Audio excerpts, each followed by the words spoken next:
أعوذ بالله من الشيطان الرجيم.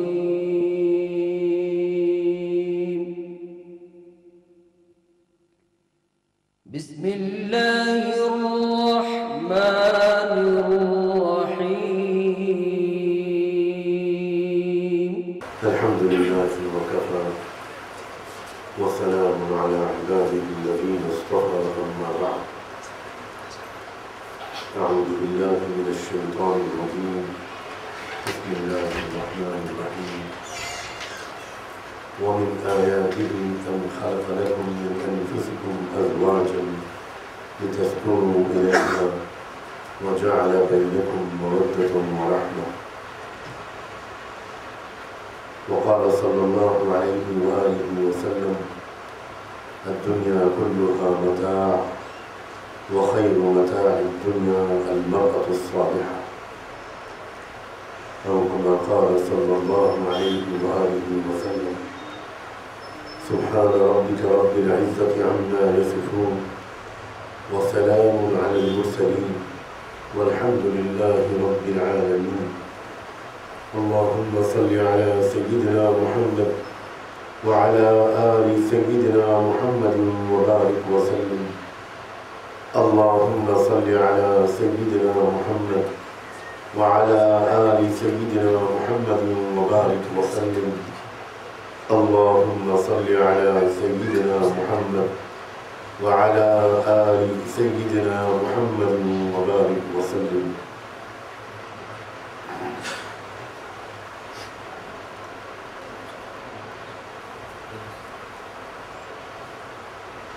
جن مکانوں میں انسانوں کی رہائش ہوتی ہے، جن میں ہم اور آپ رہتے ہیں، ان مکانوں کو عربی زبان میں سکن کہتے ہیں۔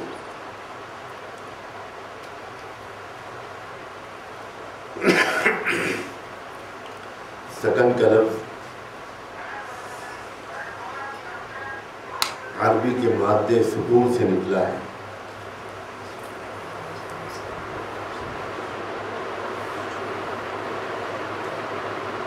عربی زبان بڑی عجیب و غریب زبان ہے۔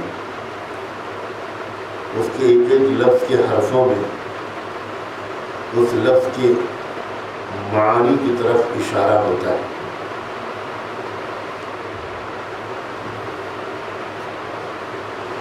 رہنے والے مکان کو سکن کہنا یہ اس بات کی طرف اشارہ رکھتا ہے کہ انسانوں کو سکون اپنے گھر میں ہی ملتا ہے۔ انسان اپنی ضرورت کے لیے چاہے جہاں جائے، اتنے گھنٹوں یا ہفتوں یا مہینوں کے لیے جائے، اسے سکون تبھی ملتا ہے جب وہ اپنے گھر میں واپس آتا ہے۔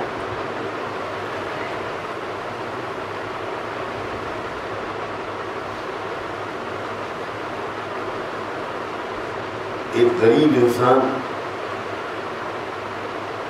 محنت مزدوری کر کے جب اپنی ٹوٹی پھوٹی جھونپڑی میں آتا ہے، جہاں آرام کے سامان بھی نہیں ہوتے، اس کو بھی اسی ٹوٹی پھوٹی جھونپڑی میں آ کر سکون محسوس ہوتا ہے۔ اس کی وجہ یہ ہے کہ اللہ تعالیٰ نے فطری طور پر رہنے والے مکان میں انسانوں کے سکون کا سامان رکھ دیا۔ اب اس کے یہ بات اگر سمجھ میں آ گئی تو اب اس کی اگلی بات غور سے سنیے۔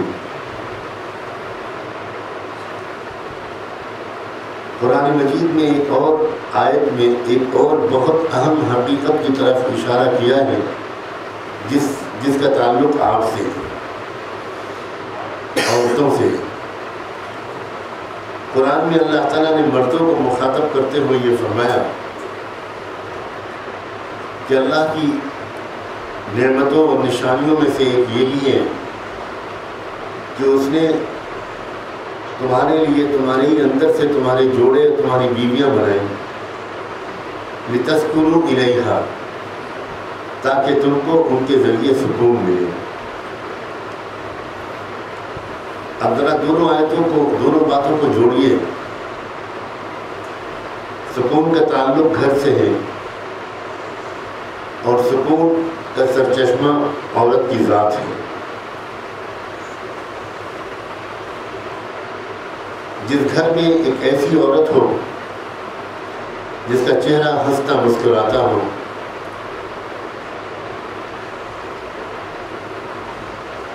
جس کے دل میں خود سکون ہو، جس کا دل مطمئن رہتا ہو، خوش رہتا ہو، وہی عورت گھر کے لوگوں کے لیے سکون کا سرچشمہ بن پائے گی۔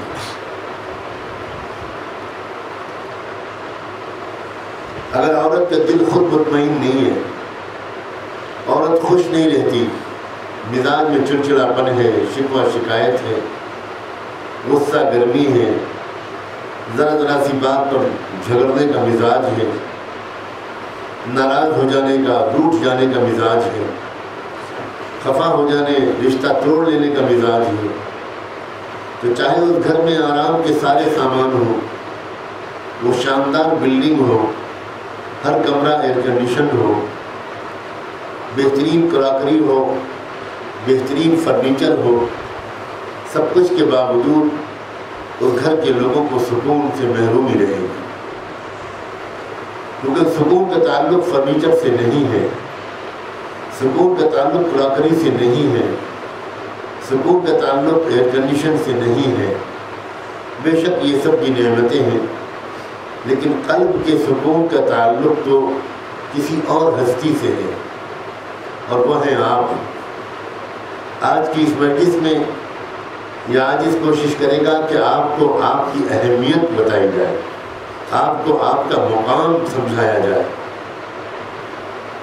عورت اگر اپنے مقام کو نہیں سمجھتی، اپنی پوزیشن کو نہیں سمجھتی، اپنے اسٹیٹس کو نہیں سمجھتی، اپنی حیثیت کو نہیں سمجھتی، اور اس بھروسے کو نہیں سمجھتی جو خالق کائنات نے اس پر کیا ہے، اگر عورت ان امیدوں کو نہیں سمجھتی جو انسانوں کے پیدا کرنے والے نے عورت سے قائم کی ہے، اگر عورت اس فائدے کو اور اس تحفے کو نہیں سمجھتی جو فائدہ گھر کو اور تمام گھروں کو ملا کر کہا جائے تو معاشرے کو، پوری سوسائٹی کو صرف آپ دے سکتی ہیں، آپ کے سوا گھر کا سکون کا سرچشمہ کوئی نہیں ہے، آپ گھروں کے سکون کا سرچشمہ ہیں۔ اگر عورت کے دل میں خود سکون ہو اور عورت سکون پہنچانے کا فن سیکھ لے اور عورت پرسکون رہنے کا طریقہ سیکھ لے تو پورا گھر پرسکون ہوتا ہے۔ اور میں یہ بات بھی بلا کسی جھجک کے کہہ سکتا ہوں کہ جب کوئی گھر کا ہر فرد، گھر کے بڑے، گھر کے مرد، گھر کی عورتیں، گھر کی بچیاں، گھر کے بچے، جب سب خوش ہوتے ہیں، سکون سے ہوتے ہیں، زندگی کو انجوائے کر رہے ہوتے ہیں، قلبی اطمینان اور لذت ان کو نصیب ہوتی ہے، تو پھر وہ گناہوں کے قریب بھی نہیں جاتے۔ یہ بہت عجیب لگے گی بات آپ کو، لیکن ذرا سی تفصیل سے کہوں گا تو بات بالکل سمجھ میں آئے گی۔ ذرا غور سے سنیے گا، انسان گناہ کیوں کرتا ہے؟ اکثر و بیشتر انسان گناہ اس لیے کرتا ہے کہ اس کا دل غیر مطمئن ہوتا ہے، خوشی سے محروم ہوتا ہے، سکون و اطمینان سے محروم ہوتا ہے، وہ تھوڑی دیر کے لیے الجھن سے نکلنا چاہتا ہے، تھوڑی دیر کے لیے ٹائم آف لینا چاہتا ہے، تھوڑی دیر کے لیے وہ ریلیکس ہونا چاہتا ہے، اور اسی چکر میں وہ گناہ کر بیٹھتا ہے۔ حالانکہ یہ بیچارہ بھولا بھالا انسان یہ نہیں سمجھتا کہ گناہوں سے سکون اور برباد ہو سکتا ہے، سکون مل نہیں سکتا۔ آج تک کبھی دنیا میں کسی کو گناہ کرنے سے خوشی نہیں ملی، روحانی اطمینان نہیں ملا، چین و مسرت نہیں ملی، بلکہ جو پہلے سے سکون تھا بھی وہ بھی گناہ کے ذریعے سے غارت ہو جاتا ہے۔ اب جب کوئی گھر، کوئی گھرانہ ایسا ہے جہاں ہر شخص خوش ہے، جہاں ہر شخص مطمئن اور مسرور ہے، جہاں دل میں نہ کوئی خوف ہے، نہ کوئی غم ہے، نہ کوئی الجھن ہے، نہ کوئی ٹینشن ہے، تو ایسے لوگ وہ گناہ نہیں کریں گے، انہیں گناہ کرنے کی ضرورت ہی نہیں پڑے گی، بلکہ ہزار ان کا نفس اور شیطان ان سے گناہ کرانا چاہے گا، وہ اتنے میچور اور سمجھدار ہوں گے، وہ یہ کہیں گے کہ بھئی گناہ کر کے ہم اپنے سکون کو برباد نہیں کرنا چاہتے، ہم اپنی روحانی اطمینان کو غارت نہیں کرنا چاہتے، اس لیے ہمیں چین و سکون سے رہنے دو، کسی اور گھر میں جا کر گناہ کی ترغیب دو، کسی اور دل میں وسوسے ڈالو۔ ہمیں تو اللہ نے چین و سکون نصیب فرمایا ہے، ہمیں اللہ نے اطمینان نصیب فرمایا ہے۔ یقین مانے جس گھر کی عورت چین و سکون والی ہو، قلب مطمئن رہتا ہو، ہر وقت قلب خوش رہتا ہو، اس گھر کے اندر اطمینان کی ٹھنڈی ٹھنڈی برکھا برستی ہے، اطمینان کے قطرے شبنم کے قطروں کی طرح برستے ہیں، پورا گھر مطمئن سا رہتا ہے۔ اور یہ قرآن مجید کی گواہی ہے۔ اللہ تعالیٰ نے فرمایا ہے بیویاں تمہارے لیے سکون کا سرچشمہ ہے، عورتیں تمہارے لیے سکون کا سرچشمہ ہے۔ اس کے برعکس اللہ نہ کرے اگر کسی گھر کی عورت کے مزاج چڑچڑا ہے، اگر کسی گھر کے مزاج میں حسد کا جذبہ ہے، جلن کا جذبہ ہے، مطمئن نہیں رہتی، قناعت نہیں ہے، حرص ہے، لالچ ہے، غرور ہے، گھمنڈ ہے، تو یقین مانیے اس گھر میں مستقل لڑائی جھگڑا رہے گا۔ نہ ساس کی بہو سے بنے گی، نہ بہو کی ساس سے بنے گی، نہ نند کی بھاوج سے بنے گی، نہ بھاوج کی نند سے بنے گی، نہ شوہر اور بیوی کے درمیان تعلقات اچھے رہیں گے، نہ بچوں کو پیار محبت کا ماحول ملے گا۔ اور بچے جب ماں باپ کو لڑتے جھگڑتے دیکھتے ہیں، جب بچے گھر میں بڑوں کو لڑتا جھگڑتا دیکھتے ہیں تو خود بھی جھگڑالو بن جاتے ہیں، خود بھی بے ادب، بدتمیز اور چڑچڑے بن جاتے ہیں۔ پورا گھر برباد ہوتا ہے ایک ہستی کی وجہ سے، ایک شخصیت کے اندر ایک کمی کی وجہ سے۔ آپ اپنی اہمیت کو سمجھیے، اپنی پوزیشن کو سمجھیے۔ آج کی عورت نہ اپنی پوزیشن کو سمجھتی ہے، نہ اپنی اہمیت کو سمجھتی ہے، نہ اپنے اسٹیٹس کو سمجھتی ہے، نہ اپنی ذمہ داری کو سمجھتی ہے، اور اسی لیے وہ سکون حاصل کرنے کے لیے گھر کے باہر جاتی ہے، اپنا سکون بھی برباد کرتی ہے اور گھر بھر کا سکون بھی برباد کرتی ہے۔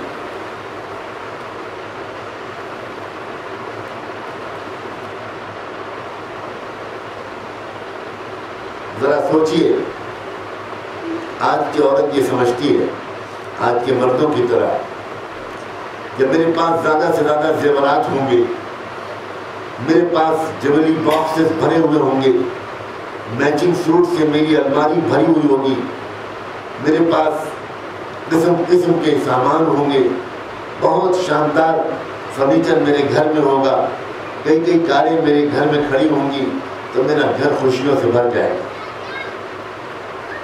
کبھی جائزہ لے کر دیکھیے، کبھی ٹھنڈے دل و دماغ سے سروے کر کے دیکھیے کن گھروں میں سکون ہے۔ جس گھر کی عورت کے دل میں سکون ہے، چاہے وہ غریب کا گھر ہو، نہ وہاں زیورات ہوں، نہ وہاں بہت سے کپڑوں کے سوٹ ہوں، اور نہ وہاں کاریں ہوں، نہ وہاں بنگلہ ہو، نہ وہاں ایئر کنڈیشن ہو، یہ سب چیزیں نہ ہوں وہاں، لیکن ایک ہنستی مسکراتی صبر کی صفت والی، شکر کی صفت والی، اللہ کا ذکر کرنے والی، قرآن کی تلاوت کرنے والی، اللہ کو یاد کرنے والی، تہجد کی نماز پڑھنے والی، جی لگا کر آنچل پھیلا کر اللہ سے لمبی لمبی دعائیں مانگنے والی، غلطیوں کو معاف کر دینے والی، رشتوں کو جوڑنے والی، پورے خاندان میں جوڑ اور محبت کا جذبہ رکھنے والی عورت جس گھر میں ہوگی، اس گھر میں چاہے سامان کم ہوگا مگر سکون بہت ہوگا۔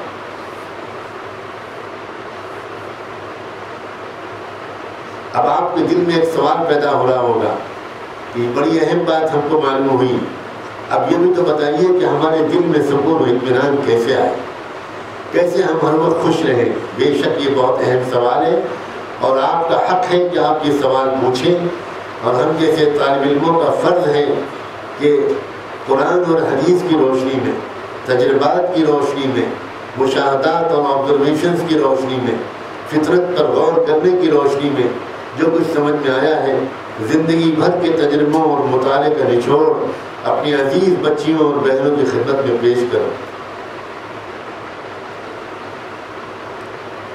دیکھیے، ایک بات، ایک راز کو فاش کیا ہے اللہ تعالیٰ نے۔ اللہ تعالیٰ خود چاہتے ہیں کہ میرے تمام بندے خوش رہیں، میری تمام بندیاں خوش رہیں۔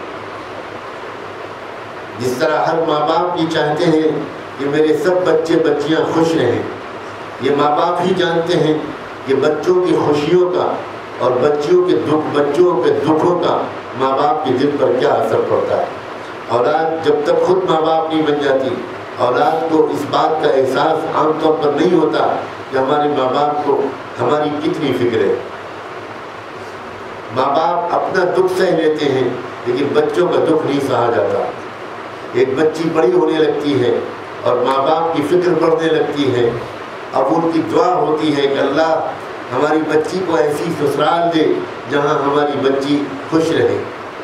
جو محبتیں ہم نے اس کو دی، جس طرح ہم نے اس کو پالا، ناز و نعم میں پالا، اس کی کمزوریوں کو چھپایا اور خوب اس کو خوش رکھا، جس طرح ہم اس کے ہنستے مسکراتے چہرے کو دیکھ کر ہماری آنکھیں ٹھنڈی ہوتی تھیں، اللہ اس کو ایسی ہی سسرال دے جہاں اس کو ایسی محبت کرنے والی ساس ملے، ایسی محبت کرنے والی نند ملے، ایسے محبت کرنے والا شوہر ملے۔ یہ ماں باپ کی تمنا ہوتی ہے۔ تو ہر انسان خود بھی خوش رہنا چاہتا ہے، ہر انسان اپنی اولاد کو بھی خوش رکھنا چاہتا ہے، یہ انسانوں کی فطری خواہش ہے، اور اللہ تعالیٰ نے فطری خواہشات کو کبھی بھی حرام نہیں قرار دیا، یہ فطری خواہش ہے۔ لیکن عام طور پر لوگ اس کا طریقہ نہیں جانتے۔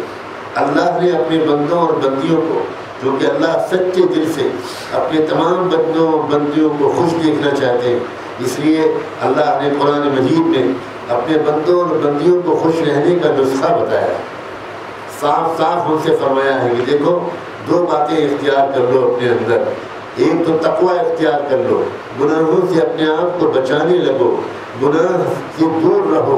تم اگر گناہ کرو گے تو خوشیوں سے محروم ہو جاؤ گے، اور اگر گناہ چھوڑ دو گے تو پھر تم خوش رہو گے۔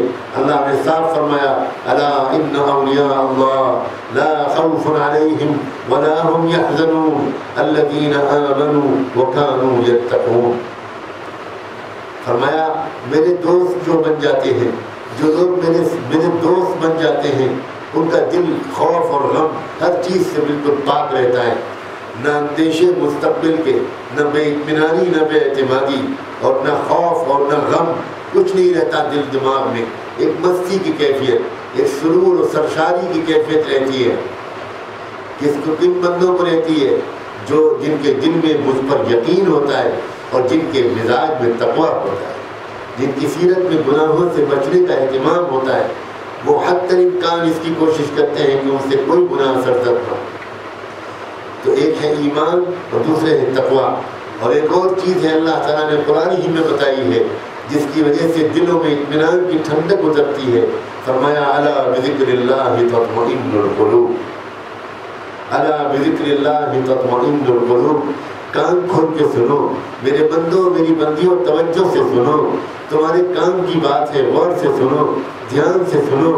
بذکر اللہ تطمئن القلوب، صرف اللہ کی یاد سے دلوں میں اطمینان پیدا ہوتا ہے۔ کوئی تجربہ کر کے دیکھے۔ میں اپنی عزیز بچیوں سے کہتا ہوں، آج کل کے ماحول کے اثر سے ہماری بچیاں متاثر ہو رہی ہیں، بڑے دکھ کے ساتھ کہتا ہوں، ملامت کے ساتھ نہیں کہتا، ڈانٹ ڈپٹ کے ساتھ ہرگز نہیں کہتا، بہت دکھ کے ساتھ اور بہت اپنائیت کے ساتھ کہتا ہوں، آج کل کی بچیاں جن کے دلوں میں سکون نہیں ہوتا، وہ کچھ غلط لڑکیوں سے تعلقات بناتی ہیں، ان کی سہیلیاں بنتی ہیں، پھر کچھ بوائے فرینڈس ہو جاتے ہیں، پھر موبائل سے میسیجز ایکسچینج ہوتے ہیں، انٹرنیٹ سے چیٹنگ ہوتی ہے، سکون کی تلاش میں یہ سب لڑکیاں ہماری بیچاری کرتی ہیں، انٹرنیٹ پر بیٹھتی ہیں، نہ جانے کیا کیا دیکھتی ہیں، اور بہت سے کام ہماری عزیز بچیاں اس لیے کرتی ہیں کہ وہ ذرا خوشی چاہتی ہیں۔ اکثر اگر آپ ایسی بچیوں کو ٹٹول کر دیکھیں تو یہ بچیاں وہ نہیں ہو سکتی جو جی لگا کر نماز پڑھتی ہیں، جو جی لگا کر قرآن کی تلاوت کرتی ہیں، جو جی لگا کر اللہ کا ذکر کرتی ہیں، جو سجدے میں 2 منٹ سر رکھ کر اللہ کے قدموں کا پیار کرتی ہیں، اللہ سے دعائیں مانگتی ہیں، رحمت دو عالم صلی اللہ علیہ وآلہ وسلم اور ان کی پاک بیویوں اور بیٹیوں کو یاد کر کے ان پر اور ان کے اہل بیت پر درود و سلام کا تحفہ بھیجتی ہیں۔ وہ لڑکیاں جو یہ سب کرتی ہیں انہیں کبھی سکون کی تلاش میں یہ فضول کام کرنے کی ضرورت نہیں رہتی۔ وہ اگر کالج پڑھنے بھی جاتی ہیں تو نیچی نگاہ کر کے پڑھنے جاتی ہے، پڑھ کے واپس آ جاتی ہے۔ کالج کے اندر بھی حیا اور حجاب کا اہتمام رکھتی ہیں، وہاں بھی نماز کا وقت آتا ہے تو ضرور نماز پڑھتی ہے، اس لیے کہ وہ اپنے سکون کا سودا نہیں کرنا چاہتی۔ جو ہماری بچیاں یہ سب غلط کاموں کرنے میں پھنس جاتی ہیں، اللہ آج کے دن سب کو توبہ کی توفیق عطا فرمائے۔ جو ہماری بچیاں راہ سے بے راہ ہو جاتی ہیں، یا جو گھروں کی عورتیں ٹی وی دیکھنے لگتی ہیں اور نہ جانے کیسے کیسے غلط کام، لڑائی جھگڑا، تو میں بحث ہونے لگتی ہے، یہ سب وہ عورتیں ہیں جو اللہ کے ذکر میں کمی کرتی ہیں، نماز جی لگا کر نہیں پڑھتی یا بالکل نہیں پڑھتی، قرآن کی تلاوت نہیں کرتی، اللہ کا ذکر نہیں کرتی، ان کے اندر تقویٰ نہیں ہوتا، وہ گناہوں سے بچتی نہیں۔ اے میری پیاری بہنوں اور بچیوں، تقویٰ اختیار کر کے دیکھو، گناہوں کو چھوڑ کر دیکھو، نیکی کا راستہ اختیار کر کے دیکھو، ذکر کا اور نفلوں کا اہتمام کر کے دیکھو، قرآن مجید کو محبت سے پڑھ کے دیکھو، اس کے بعد تم کو آخرت میں جو تم کو ملے گا وہ ملے گا، یہ دنیا کی زندگی میں تم کو جنت کا مزہ آنا شروع ہو جائے۔ اور جب تم ذکر کرو گی، جب تم تلاوت کرو گی، جب اللہ اللہ کرو گی، جب تمہارے چہرے پر مسکراہٹ رہے گی، شوہر کے آنے کے وقت میں تم پہلے سے تیار ہوگی اس کے استقبال کے لیے، اور سنت کے مطابق شوہر جب داخل ہوگا، اگر شوہر بھی پابند شریعت و سنت ہے، اگر شوہر بھی نماز ہی لگا کر پڑھتا ہے، اللہ والوں سے تعلق رکھتا ہے، بری سمتوں سے بچتا ہے، تو شوہر بھی مسکراتا ہوا گھر میں داخل ہوگا، تم بھی مسکراتی ہوئی اس کا استقبال کرو گی، وہ تم کو سلام کرے گا، تم اس کو جواب دو گی، اور پھر اس کے بعد پیار محبت کا تبادلہ ہوگا۔ بہت خوبصورت زندگی ہے وہ زندگی جو اللہ کے تقوی والے بندے اور بندیاں گزارتے ہیں۔ کاش ہمارے عام لوگ اللہ والوں کے دلوں کے سکون کو ہی دیکھیں، اللہ والوں کے دلوں کی خوشیوں اور مسرتوں ہی کو دیکھیں، تو ان کو احساس ہوگا کہ ہم اپنے اوپر ظلم کر رہے ہیں، ہم اپنے آپ کو دنیاوی زندگی میں چین و سکون سے محروم کر رہے ہیں۔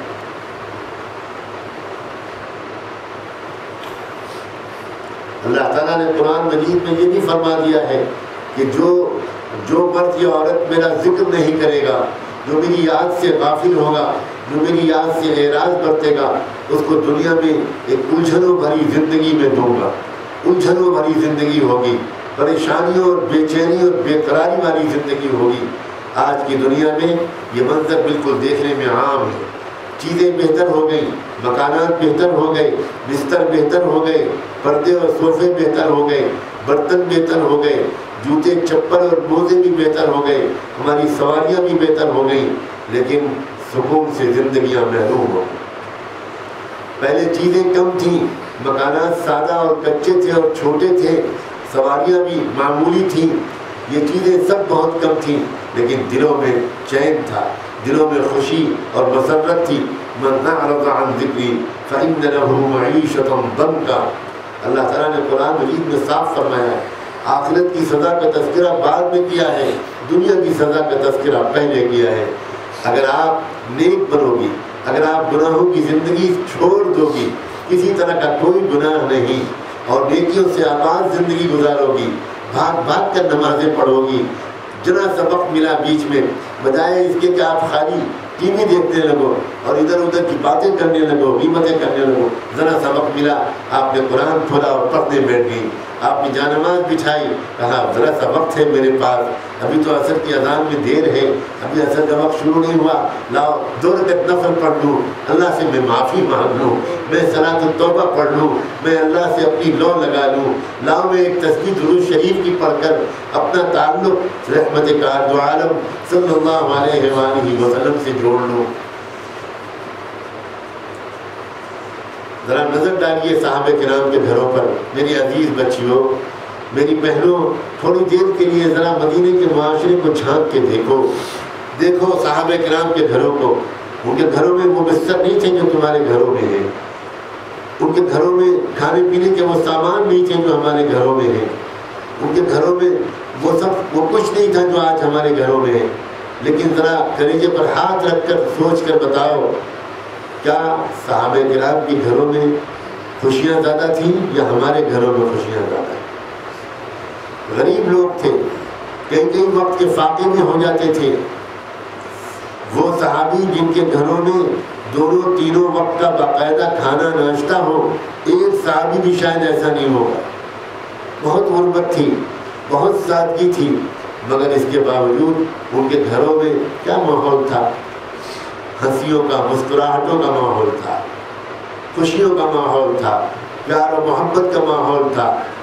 کہ ایک میاں بیوی کے درمیان کوئی جھگڑا ہوتا ہو غربت کی وجہ سے، تنگی کی وجہ سے، بیوی میں کہ چھوڑ کر چلی گئی ہو کہ میں نہیں رہ سکتی تمہارے ساتھ، میں تو اپنے مالدار باپ کی بیٹی ہوں، میری شادی کہاں کر دی انہوں نے، میری قسمت پھوٹ گئی، تمہارے گھر میں تو کھانے کو بھی نہیں ہے، اور تمہارے گھر میں تو اچھے اچھے بستر بھی نہیں ہیں، میں یہاں نہیں رہ سکتی۔ یہ سب واقعات صحابہ کی زندگی میں نہیں تھے۔ خوش رہا کرتے تھے، خوش رہا کرتے تھے، مطمئن رہا کرتے تھے، آپس میں پیار و محبت کے ساتھ رہا کرتے تھے۔ عورتیں، اور اس کا مرکزی کردار اور چہرہ عورت کو تھا۔ عورت اگر گھر کے اندر اگر سکون کا سرچشمہ بن جائے، اگر عورت اللہ سے جڑ جائے، اگر عورت اللہ والی بن جائے، اگر عورت تقوی والی بن جائے، اگر عورت تہجد اور اوابین پڑھنے والی بن جائے، اگر عورت قرآن کی تلاوت کرنے والی بن جائے، تو یقین مانو گھر کے مرد کو بھی اس سے سبق ملتا ہے، حوصلہ ملتا ہے۔ بچے بھی پھر اسی رنگ میں پلتے ہیں۔ میں اکثر ایک صحابی کے گھر کا واقعہ سناتا ہوں، مجھے پتہ نہیں اتنا تعلق ہو گیا ہے اس واقعے سے، اور اتنا نفع ہوتا ہے مجھ کو، اور میں اس بات کا اقرار کرتا ہوں کہ میرے پورے گھرانے کو اس واقعے سے بہت فائدہ ہوا ہے۔ اسی لیے میں یہ تحفہ جہاں جاتا ہوں تقسیم کرتا ہوں۔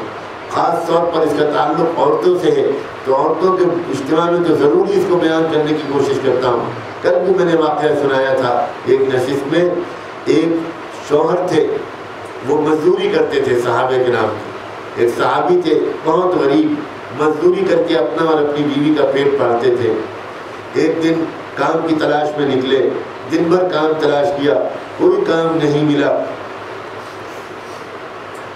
خالی ہاتھ گھر واپس آ گئے۔ بیوی انتظار میں تھی۔ شوہر نے آ کر بیوی سے کہا کہ بھائی کچھ کھانا کھلاؤ، بھوک لگی ہے۔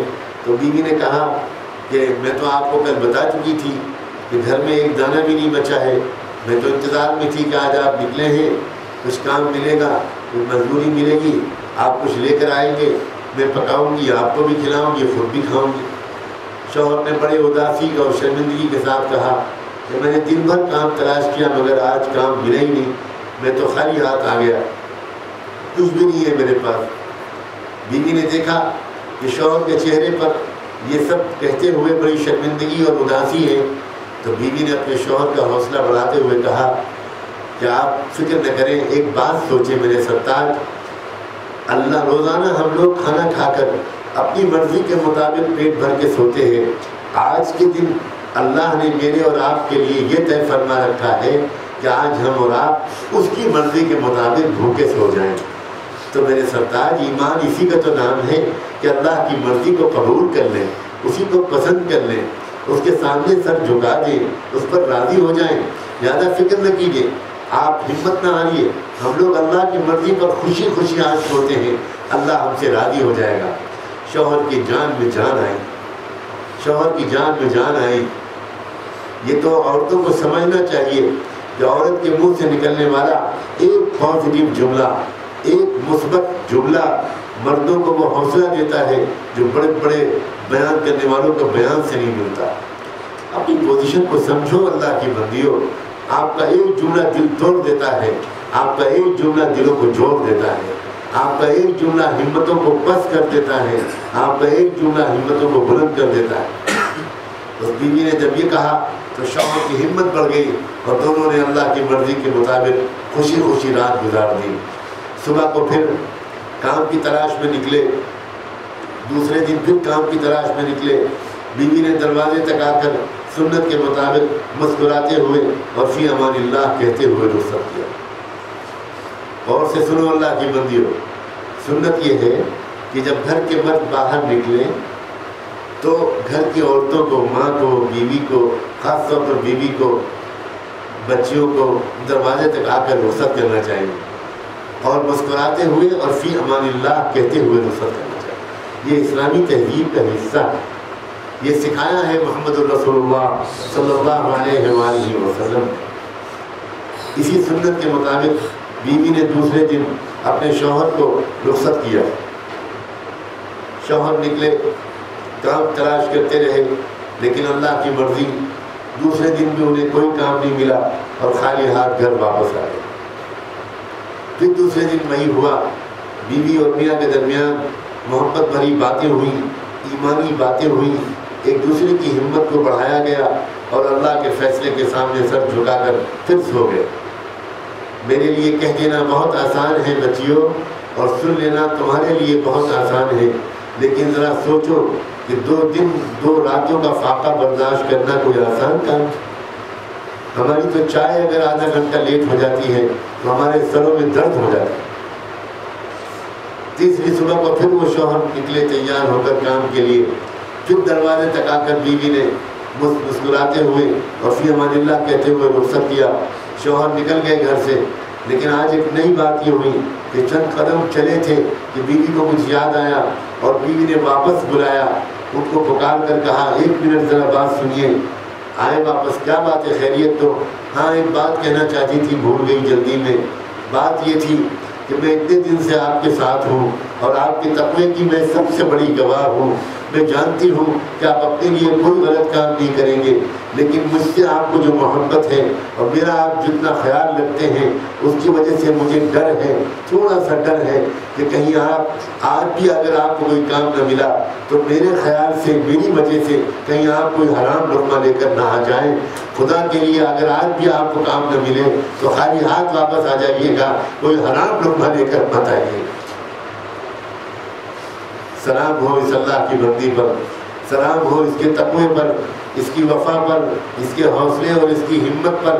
یہ ہے ایک مسلمان عورت کا کردار، یہ ہے ایک مسلمان بیوی، یہ ہے وہ اللہ کی بندی جس سے گھروں میں سکون کی بارش برستی ہے۔ یہ دیکھیں کہ دل غریبی کے باوجود اور فاقے اور بھوک کے باوجود پھر بھی دلوں میں چین و اطمینان تھا۔ اس اللہ کی بندی کا چین اور اطمینان جو دل میں تھا، اس کا سرچشمہ کیا تھا؟ اس کا چشمہ نماز تھی، اللہ کا ذکر تھا، تلاوت تھی، تقویٰ تھا، گناہوں سے بچنے کا اہتمام تھا۔ اس کی وجہ سے اس کے دل کے اندر 2-2 3-3 دن کے بھوک اور فاقے کے باوجود نہ غم، نہ غصہ، نہ مایوسی، نہ فرسٹریشن، نہ لڑائی، نہ جھگڑا، کچھ نہیں، بلکہ بہت ہمت کے ساتھ، مسکراتے چہرے کے ساتھ، پازیٹیو موڈ کے ساتھ ان حالات کا مقابلہ کرنا۔ اللہ کی بندیوں، یہ دنیا میں تو حالات ہر ایک پر آتے ہی آتے ہیں۔ یہ دنیا ہے ہی امتحان کا، اس میں ہمیشہ خوشیوں کا ماحول نہیں رہتا، کبھی پریشانیاں بھی آتی ہیں، کبھی آپس میں غلط فہمیاں پیدا ہو جاتی ہیں، کبھی کسی رشتہ دار کی طرف سے تکلیف پہنچنے لگتی ہے، کبھی گھر کے اندر کوئی پرابلم پیدا ہو جاتا ہے، کبھی روزی میں تنگی ہو جاتی ہے، کبھی اور کوئی مسئلہ ہوتا ہے۔ اس وقت بہت بڑا کردار گھر کی عورت کا ہوتا ہے، بہت میجر رول ہوتا ہے۔ اگر آپ کے دل میں ایمان ہے، آپ کا دل اللہ سے جڑا ہوا ہے، تو آپ کو دل میں ایک اسٹرینتھ ملے گی، ایک مضبوطی ملے گی۔ آپ تجربہ کر کے دیکھیے، آپ نے وہ واقعہ نہ جانے کتنی مرتبہ سنا ہوگا۔ اگر آپ اجتماعات پہ جاتی ہوں گی، گھر کے اندر تعلیم کرتی ہوں گی، اللہ کی بندیاں جو دعوت کے کام سے تعلق رکھتی ہیں، ان کو بار بار یہ واقعہ سننے کو ملا ہوگا کہ ایک مرتبہ ایک صحابی ایک لمبے دینی سفر پر گئے ہوئے تھے، واپس آئے وہاں سے، تو ان کے پیچھے ان کے بیٹے کا گھر پہ انتقال ہو گیا تھا، ننھے منھے بچے کا گھر پہ انتقال ہو گیا تھا۔ آئے واپس، سنت کے مطابق انہوں نے اپنی بیوی کو پہلے سے اطلاع کی کہ میں فلاں دن فلاں وقت پہنچ رہا ہوں۔ دیکھیں ذرا اسلامی تہذیب کے اصول کتنے پاکیزہ ہیں اور کتنے میننگ فل ہیں، کہ شریعت یہ سکھاتی ہے کہ جب شوہر گھر واپس آئے تو اچانک گھر میں نہ آئے، بلکہ پہلے سے اطلاع کر دی کہ میں فلاں ٹائم پہ فلاں وقت پر پہنچ رہا ہوں۔ بیویاں جانتی ہیں، عورتیں جانتی ہیں کہ اس کے پیچھے کیا مصلحت ہے۔ ایسا نہ ہو کہ شوہر پہنچے گھر میں، بیوی گھر میں نہ ہو یا بیوی میلی کچیلی ہو، اس سے تعلقات خراب ہو جاتے ہیں، موڈ خراب ہو جاتا ہے۔ اللہ تعالیٰ شریعت میں سینکڑوں احکام اس لیے رکھے ہیں کہ یہ تعلقات ہمیشہ خوشگوار رہیں، موڈ ہمیشہ اچھا رہے۔ چنانچہ حکم دیا گیا کہ پہلے سے اطلاع کر دیا کرو۔ ان صحابی نے اطلاع کی اور اسی طے شدہ وقت پر وہ پہنچے۔ بیوی تیار تھی، بہترین استقبال کیا، خوشیوں کے ساتھ استقبال کیا، بہت اچھا وقت گزرا۔ باپ نے، شوہر نے پوچھا وہ بیٹا کہاں ہے؟ تو بیٹے کا تو انتقال ہو چکا تھا، مگر بیوی نے سوچا کہ اگر میں ابھی بتا دوں گی تو شوہر کا موڈ خراب ہو جائے گا۔ سب عورتیں شادی شدہ جانتی ہیں کہ شوہر جب لمبے سفر سے آتا ہے تو کیا ارمان لے کر آتا ہے اور کیا سوچ لے کر اور کیا تمنائیں لے کر آتا ہے۔ تو بیوی نے سوچا میں اس وقت اس خبر کو اپنے شوہر سے چھپاؤں گی، اللہ مجھ سے راضی ہوگا۔ تو بیوی نے کوئی ایسا جواب دے دیا جس سے شوہر مطمئن ہو گئے، اور پھر خوشیوں بھری رات دونوں نے گزاری، پیار بھری رات دونوں نے گزاری۔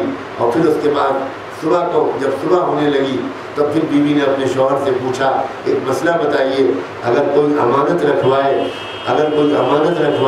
اور پھر وہ واپس مانگے تو کیا کرنا چاہیے؟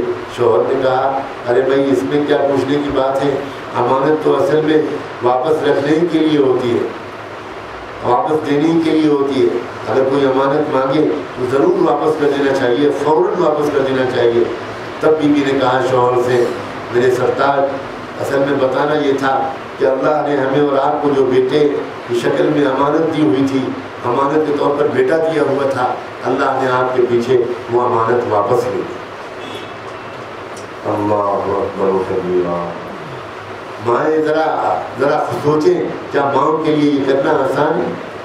عورت کا دل یہ چاہتا ہے کہ ایسے حادثے کے بعد شوہر جب گھر پہنچے تو دروازے کے اندر شوہر کے گھستے ہی عورت کے آنسو بہہ پڑے اور پوری طرح رونا شروع کر دے، اور گھنٹوں چھپانے سے بھی نہ چھپے اور شکوے شکایت بھی شروع کر دے کہ آپ تو چھوڑ کر چلے جاتے ہو، پیچھے بچہ بن گیا، کوئی پرسان حال نہیں تھا، یہ ہو گیا اور وہ ہو گیا۔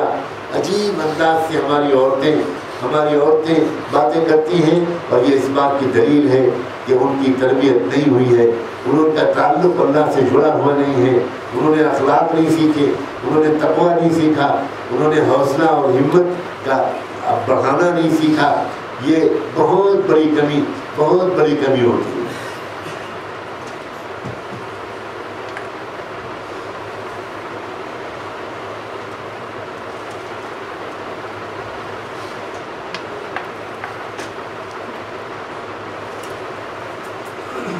اب آپ خود سوچئے کہ اس اللہ کی بندی نے اتنی عقل مندی اور ہمت کا معاملہ کیا، ایسی خبر کو صبح تک چھپائے رکھا، یہ اس بات کی دلیل ہے کہ اس اللہ کی بندی کے دل کے اندر اللہ سے محبت تھی، اللہ سے تعلق تھا، دل میں سکون و اطمینان تھا۔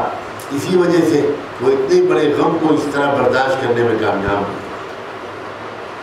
اللہ سے تعلق، گناہوں سے بچنا، نمازوں کا شوق، تلاوت کرنا، اللہ کا ذکر کرنا، یہ چیزیں دل کو بڑا کر دیتی ہیں، دل میں حوصلہ دے دیتی ہیں، دل کے اندر ایک ہمت بڑھا دیتی ہیں، دل میں ٹھنڈک اتار دیتی ہیں، دل کی جذباتیت کو پرسکون بنا دیتی ہیں، اور زندگی بڑی خوشگوار گزرتی ہے۔ اگر انسان کے دل میں یہ چیزیں نہیں ہوتی تو ذرا سی بات پر رونا پیٹنا بھی ہوتا ہے، غصہ گرمی بھی ہوتی ہے، غم بھی بہت جلدی انسان کو تباہ کرنے لگتا ہے، غصہ بھی بہت جلدی تعلقات کو خراب کرنے لگتا ہے۔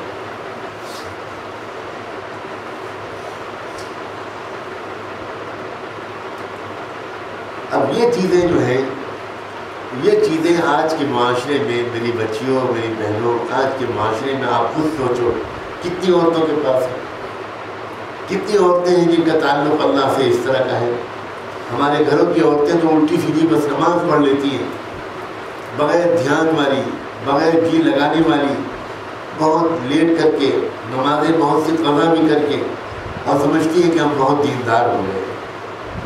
میری بہنوں اور بچیوں، ذرا آگے بڑھو دین میں، دین کے لذت حاصل کرو، دین کی حقیقت اور جوہر حاصل کرو، دین کا اصل لطف اور مغز حاصل کرو، اور وہ ہے اللہ کا خوف، تقوی، گناہوں سے بچنا اور اللہ کی محبت بھری یاد۔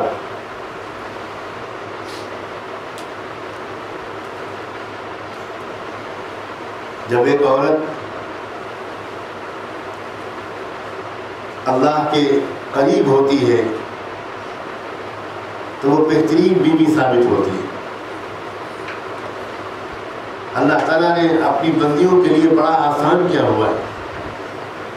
اپنی بندیوں کو اللہ تعالیٰ نے اس کا پابند نہیں بنایا کہ تم گھر چھوڑ کر مسجد جاؤ نماز کے لیے۔ ذرا سوچو ذرا، اللہ تعالیٰ نے عورت کے لیے اصل چیز بنائی ہے گھر، اور ایک سمجھدار عورت، ایک تقوی والی عورت گھر سے باہر نکلنا ہی نہیں چاہتی۔ دنیا میں سب سے اہم کام نماز ہے۔ نماز تک کے لیے عورت کو حکم دیا گیا کہ گھر سے باہر مت نکلنا، گھر میں ہی پڑھنا، اور گھر میں بھی کہا گیا کہ گھر کے صحن کے مقابلے میں گھر کے اندر کے کمرے میں پڑھنا، اور کمرے کے مقابلے میں کوٹھری میں پڑھنا اور زیادہ افضل ہے، زیادہ اجر ملے گا۔ آپ سوچو ذرا، آج کی عورت گھر میں ٹکنا نہیں چاہتی، بہانے سے باہر نکلنا یہ عورتوں کا فیشن ہو گیا۔ اللہ کی بندیوں، ذرا عقل سے کام لو۔ ہم نے الحمدللہ دیکھا ہے، ایسے بہت سے گھرانوں میں دیکھا جہاں کی خواتین نے اس بات کو سمجھ لیا کہ ہماری جنت ہمارا گھر ہے، ہم اپنے گھر کو سجائیں گے، ہم اپنے گھر کو صاف ستھرا رکھیں گے، ہم اپنے گھر میں عبادت بھی کریں گے، خدمت بھی کریں گے۔ اس لیے کہ عورتوں کو اللہ تعالیٰ نے ایسا بنایا ہے کہ تمہاری عبادت بھی گھر میں ہو، تمہاری خدمت بھی گھر میں ہو، اور تم کو ولایت کے اعلیٰ سے اعلیٰ درجے ملیں گے۔ تم گھر کے کاموں کو معمولی مت سمجھنا۔ اگر کوئی عورت گھر کو صاف ستھرا رکھے، ٹھیک سے مینیج کرے، کفایت شعاری کے ساتھ گھر کو چلائے، ایک ایک چیز کی حفاظت کرے، بہت سلیقے کے ساتھ گھر کو چلائے، تو یہ ساری چیزیں اس کو اللہ سے قریب کرتی ہیں، یہ چیزیں اس کو اللہ کی ولی بنا دیں گی۔ آپ یہ مت سمجھنا کہ گھر کے کام کاج سے کچھ ثواب نہیں ملے گا، نہیں۔ میں تو ہمیشہ کہا کرتا ہوں، آپ کے لیے تو اللہ نے اتنا آسان کیا ہے، مردوں کے لیے تو مجاہدات رکھے ہیں، لیکن عورتوں کے لیے وہ مجاہدات نہیں رکھے۔ آپ کے لیے مجاہدات اپنے میکے کو چھوڑ کر سسرال جانا، ایک نئے گھر کو ایڈاپٹ کرنا، ایک نئے ماں باپ کو اپنے ماں باپ کا درجہ دینا، ایک نئی بہن کو بہن کا درجہ دینا، ایک نئی ہستی کو خدا کے بعد سب سے اونچا سمجھنا، اپنے آپ کو اس کے سامنے مٹا دینا، یہ آپ کے مجاہدات ہیں۔ آپ کے مجاہدات جسمانی کم ہیں، ذہنی اور نفسیاتی زیادہ ہیں۔ مزاج کے زیادہ بہت قربانی ہے اس میں، اپنی ایگو کو مٹانا، اپنی انا کو مٹانا۔ جو اللہ کی بندی اپنی ساس کے ساتھ اچھا تعلق رکھے، اور جو ساس اپنی بہو کے ساتھ پیار بھرا تعلق رکھے، جو نند اور بھاوج ایک دوسرے کے ساتھ بہنوں اور سہیلیوں جیسا رشتہ رکھیں، وہ اللہ کو پسند ہے۔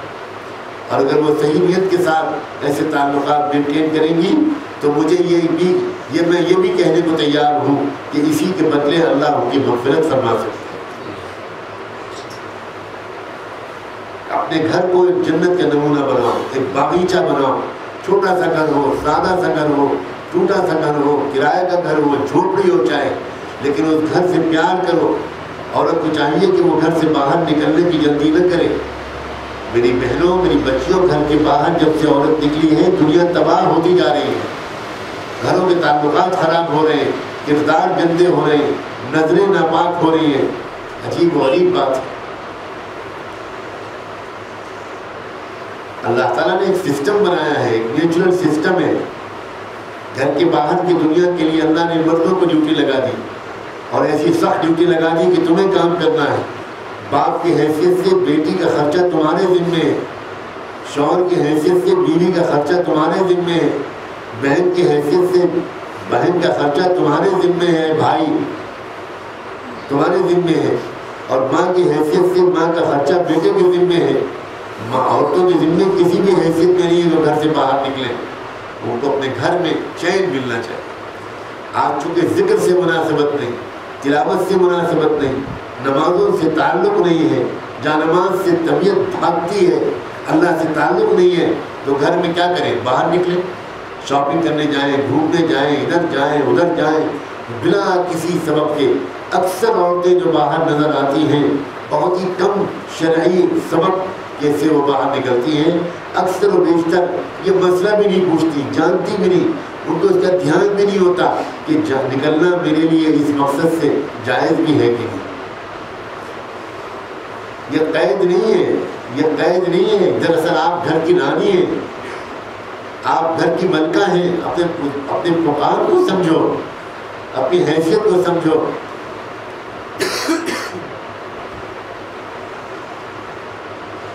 جب گھر میں عورت کا دل لگتا ہے، جب عورت گھر کو بہت خوبصورتی سے مینیج کرتی ہے، گھر کے کام کو انجوائے کرتی ہے، گھر کی خدمت کو بوجھ نہیں سمجھتی، تو اس وقت اس عورت کا دل اللہ سے جڑا ہوا ہوتا ہے۔ آپ کچن میں کام کریں، آپ اپنے بچے کو نہلائیں دھلائیں، آپ گھر کے برتن واش کریں، آپ گھر کے کپڑے دھوئیں، آپ گھر کا سارا کام کر رہی ہوں اور اس وقت آپ کا دل خوش ہو، آپ انجوائے کر رہی ہوں، آپ کہہ رہی ہوں اللہ میں کس زبان سے آپ کا شکر ادا کروں کہ بہت سی عورتیں تو اسٹیشنوں پر جھاڑو دیتی ہیں اور بہت سی عورتیں ہوٹلوں کے برتن دھوتی ہیں، اللہ آپ نے مجھے کس تمام ذلتوں سے بچا لیا، اللہ آپ نے مجھے اپنے گھر کی حکمراں بنایا، اپنے گھر کی رانی بنایا، میں اپنے گھر کا کام کاج کر رہی ہوں، اور اللہ یہ جو میں کچن میں کھانا پکا رہی ہوں، اللہ جو چولہے کی گرمی مجھے برداشت نہیں ہو رہی ہے، اب جہنم کی گرمی مجھے کیسے برداشت ہوگی۔ آپ روٹی پکا بھی رہی ہیں، آپ کھانا پکا بھی رہی ہیں، اور ساتھ ساتھ چپ کے اللہ سے کہہ رہی ہیں کہ اللہ اس خدمت کے بدلے میری مغفرت کر دیں۔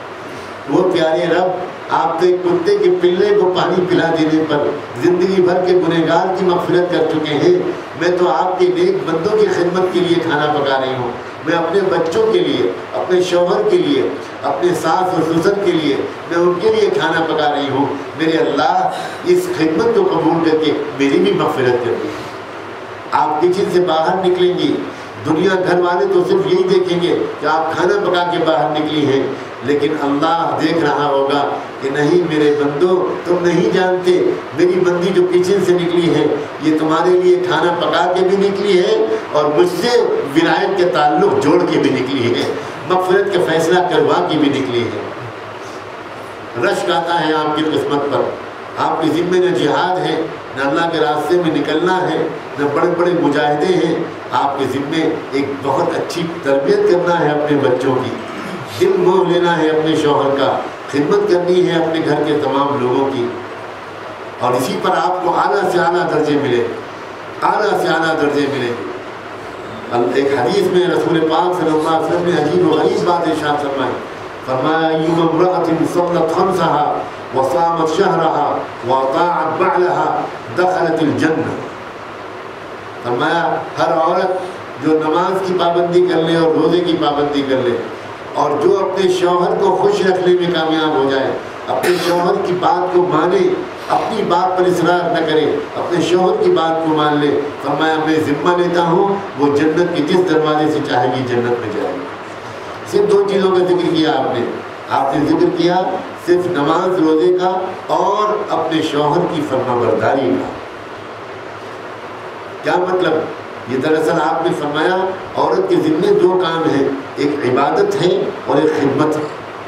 آپ کے ذمے دو کام ہیں میری پیاری بہنوں، میری پیاری بچیوں، عزیز بچیوں، میں بہت یقین کے ساتھ کہتا ہوں دو کاموں میں آگے بڑھ جاؤ، ایک عبادت کا ذوق بنا لو، ذکر کا ذوق بنا لو، اچھی نمازیں پڑھو، نماز کے انتظار میں رہو، اور جیسی ہی اذان ہو شوق کے ساتھ وضو کر کے نماز پڑھنے کھڑی ہو، اور نماز سے پہلے ذرا سی دعا مانگ لو 2 منٹ اللہ سے، اے میرے اللہ میں نماز پڑھنے جا رہی ہوں، شیطان میرا دھیان بہت بھٹکائے گا، اللہ میری مدد کر دیجئے، مجھے اپنے دھیان والی نماز نصیب کر دیجئے میرے اللہ، میرا ذہن ادھر ادھر بھٹکنے نہ پائے۔ پہلے اللہ سے دعا مانگ لو اور پھر نماز پوری کرو، نماز پڑھنے کے بعد پھر اللہ سے معافی مانگ لو، نماز سے پہلے مدد مانگنا، نماز کے بعد معافی مانگنا، اس ترکیب پر اگر عمل کرو گی تو دیکھو گی کہ ہر نماز پچھلی نماز سے بہتر ہوتی چلی جائے گی، نماز کے بعد ایک سکون ملے گا۔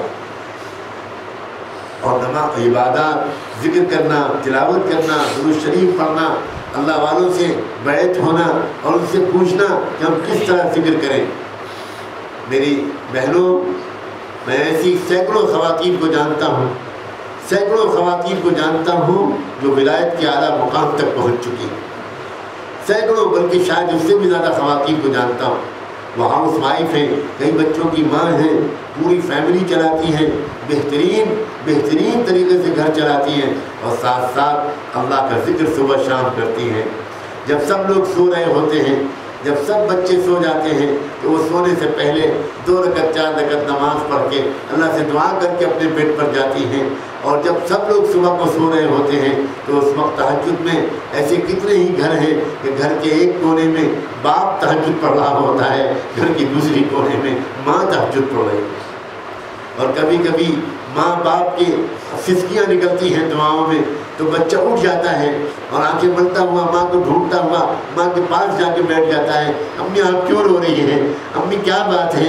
امی آپ کے پیٹ میں درد ہو رہا ہے؟ امی میں دوا لاؤں؟ امی میں بھائی جان کو جگاؤں؟ کیا بات ہے؟ نہیں بیٹا، نہیں تو سو جا کر۔ بچہ کہتے میں کیسے سو سکتا ہوں؟ تب ماں مجبوراً کہتی ہے بیٹا مجھے آخرت کی فکر ستا رہی ہے، بیٹا تو بیٹھ جا، مجھے میری دعا پر آمین کہنا، تو معصوم ہے، شاید تیری آمین پر میری مغفرت ہو جائے۔ سلام ہو ایسی ماؤں پر، سلام ہو ایسی ماؤں پر۔ کیا اس مجمع میں آنے والی بہنیں آج اللہ سے پھوٹ پھوٹ کر رو رو کر دعا مانگنے کو تیار ہیں؟ اللہ ہمیں ایسی ہی عورت بنا دیجئے، اللہ ہمیں ایسی ہی بیٹیاں بنا دیجئے۔ اے اللہ کی بندیوں، آج اللہ سے عہد کرو ہم بلا ضرورت باہر نہیں نکلیں گے، ہم حیا اور حجاب والی تہذیب اختیار کریں گے۔ لوگوں، تمہارے ماں باپ نے تمہارے نام رکھے ہیں عائشہ، فاطمہ، خدیجہ، زینب، رقیہ، کلثوم، خولہ، اور یہ نام تمہارے رکھے گئے ہوں گے۔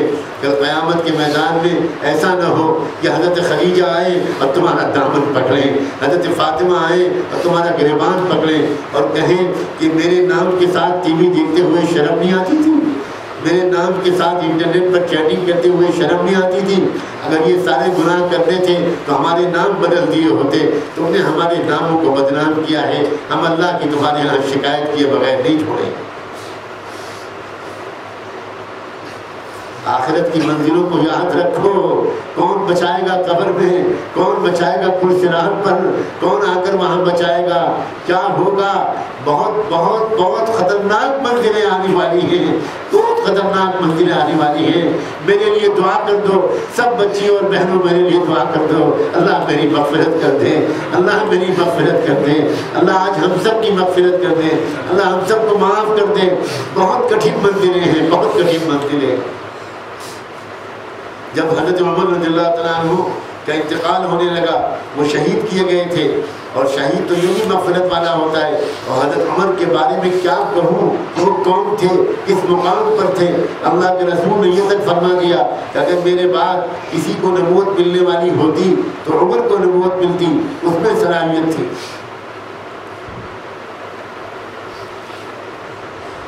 لیکن جب حضرت عمر کی موت کا وقت آنے لگا، وہ اپنے ان کا بیٹے عبداللہ ابن عمر ان کے سر کو اپنی گود میں رکھے ہوئے تھے، اور خون نکلے چلا جا رہا تھا، سانس اکھڑ رہی تھی، اور لگ رہا تھا کہ اب دم نکلا اور تب دم نکلا۔ اس وقت حضرت عمر نے اچانک آنکھ کھول کے بیٹے سے کہا، بیٹا میرا سر اپنی گود سے نکال کر زمین پر رکھ دو، مٹی پر رکھ دو۔ عبداللہ ابن عمر ان کے بیٹے کہنے لگے، ابا جان یہ مت کہیے، مجھ سے یہ نہیں ہوگا، میں اپنے آپ کے سر کو اپنی گود سے نکال کے نیچے رکھ دوں۔ پھر حضرت عمر نے اشارہ کیا ہاتھ سے، میری بات مان لو۔ تو عبداللہ ابن عمر نے کہا، ابا آپ کیوں کہہ رہے ہیں، کیوں اصرار کر رہے ہیں؟ تو حضرت عمر کسی طرح سانس کو قابو میں کرتے ہوئے بولے، بیٹا تیرا باپ اگر جنت میں جانے والا ہے تو بہت جلد اس کو تیری گود سے بہتر تکیہ ملنے والا ہے، اور اگر تیرا باپ جہنم میں جانے والا ہے تو جتنی جلدی ایک جہنمی انسان کے سر کو تو اپنی گود سے ہٹا دے اتنا ہی تیرے لیے اچھا۔ حضرت عمر ڈر رہے ہیں آخری وقت میں کہ میرا کیا انجام ہوگا، اور ہم اور تم اطمینان سے بیٹھے ہیں کہ ہماری تو مغفرت ہو جائے گی۔ اللہ پتہ نہیں ہمارا کیا حشر ہونے والا ہے، موت کیسی حالت میں ہماری آئے گی، کلمہ نصیب ہوگا کہ نہیں ہوگا، کیسے فرشتے ہمارا روح قبض کرنے آئیں گے، اور اس کے بعد ہمارا کیا انجام ہوگا۔ رحمت دو عالم صلی اللہ علیہ وآلہ وسلم کی بیٹی حضرت زینب رضی اللہ تعالیٰ عنہ جو بہت لمبے عرصے تک بیمار رہی اور بڑی تکلیف اٹھا کر اور شہادت کا زخم تھا جو ان کو لگا تھا، جس کی وجہ سے وہ مدینہ منورہ اپنے باپ کے پاس آ کر یعنی حضور پاک صلی اللہ علیہ وسلم کے پاس آ کر تھوڑے دن رہ کر انتقال کر گئیں۔ آپ ان کے جنازے کو لے کر قبرستان پہنچے اور قبر میں اپنی بیٹی کے جنازے کو اللہ کے رسول نے خود اتارا، اور اس کے بعد ایک دم سے صحابہ نے دیکھا کہ آپ گھبرائے ہوئے کھڑے ہیں اور آپ کا چہرہ ایک دم فق ہو گیا ہے اور آپ اللہ سے کچھ کہہ رہے ہیں، سب سے کھوئے ہوئے کٹے ہوئے اللہ سے کچھ دعا مانگ رہے ہیں۔ تھوڑی دیر کے بعد آپ کے چہرے پر ایک بشاشت آئی، اطمینان آیا۔ بعض صحابہ نے ہمت کر کے پوچھا، آج ایک نئی بات ہوئی، آپ نے بی بی زینب کو قبر میں لٹایا، اس کے بعد آپ ایک دم سے کھو گئے، کیا ماجرا تھا اللہ کے رسول؟ تھوڑی دیر کے بعد آپ کے چہرے پر اطمینان آیا۔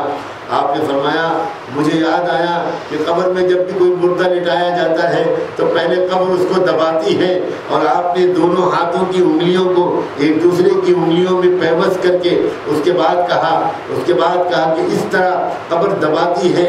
بس میں نے اپنے اللہ سے کہا کہ اللہ، آپ دیکھ رہے ہیں زینب کے بدن میں ہڈیوں کے سوا کچھ نہیں ہے، زینب کے بدن میں گوشت نام کی کوئی چیز نہیں رہ گئی، اگر قبر نے اس کو دبایا تو زینب برداشت نہیں کر پائے گی، اللہ میری بیٹی کے اوپر سے قبر کے اس فتنے کو ہٹا لیجئے۔ جب اللہ نے میری دعا سن لی اور مجھے خوشخبری مل گئی کہ تمہاری بیٹی کے اوپر سے فتنہ قبر کو ہٹانے کا حکم دے دیا گیا ہے، تب مجھے اطمینان ہوا۔ اللہ اکبر۔ امام الانبیاء رحمت دو عالم سیدنا محمد رسول اللہ صلی اللہ علیہ وآلہ وسلم کو تو اپنی بیٹی کے بارے میں یہ فکر ہو کہ قبر میں میری بیٹی کے ساتھ یہ ہونے والا ہے، لیکن اللہ کی بندیوں، کیا مجھے اور آپ کو بھی اپنی بیٹیوں کے بارے میں کچھ فکر ہے؟ بہت غفلت کا ماحول ہے، بہت دلوں کی سختی کا ماحول ہے، اللہ ہی جانے کیا ہمارے دلوں کا حال ہو گیا ہے۔ آج کی مجلس تب کامیاب ہوگی جب یہاں آنے والا مجمع سارا کا سارا اللہ سے آج مغفرت لے کر جائے، توبہ کو کر کے جائے، زندگی کو بدل ڈالنے کا عہد کر کے اور فیصلہ کر کے جائے۔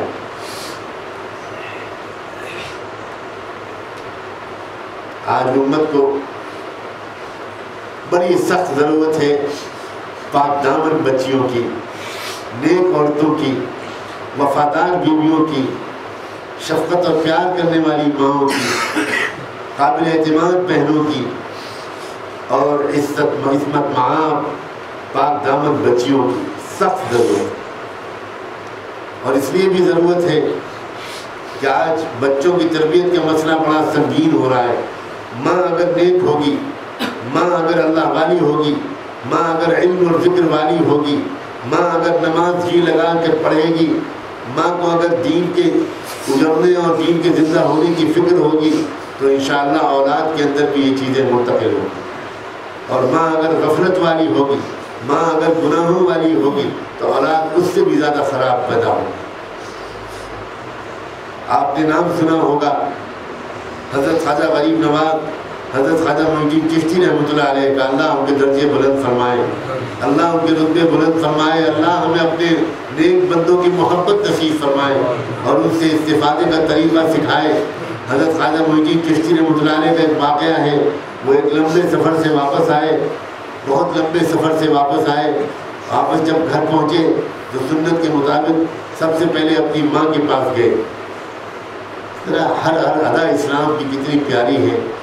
اسلام یہ سکھاتا ہے کہ تم جب سفر سے واپس جاؤ، اگر تمہارے ماں باپ یا دونوں میں سے کوئی زندہ ہے تو اپنے بچوں کے پاس جانے سے پہلے اپنے ماں باپ کے پاس جاؤ، ان کی خدمت میں حاضر ہو، سلام کرو، خیریت پوچھو، ان کی پیشانی کا بوسہ لو، ان کی دست بوسی کرو، ان کے قدموں میں تھوڑی دیر بیٹھو اور اس کے بعد ان سے اجازت لے کر اپنے بچوں کے پاس جاؤ۔